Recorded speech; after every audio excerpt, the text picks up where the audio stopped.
तोर जानत रे तोर हेल जाइन तोर हेल जाइन जौन गाली देता रे न रे कब भेंट हो जाई न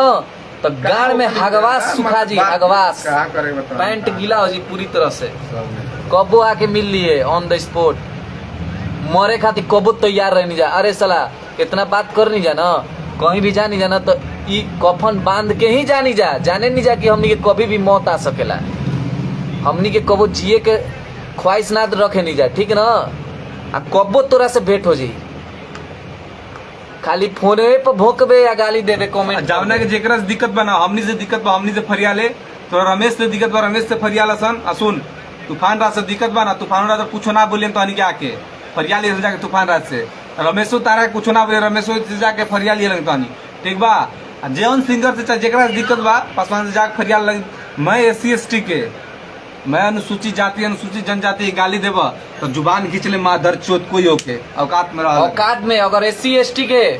आप लोग वीडियो के शेयर कीजिए गाली दिए और OBC SC/ST चाहे जनरल चाहे कोई भी किसी को भी गाली दिया किसी को नहीं हम लोग किसी को नहीं देते ना किसी ना देंगे ना सुनेंगे। अभी तक नाम लेकर हम लोग को देखे हैं अभी गाली देते हुए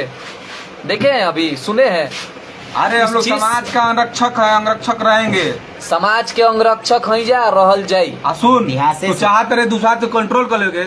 तो भूल बारे दूसरा के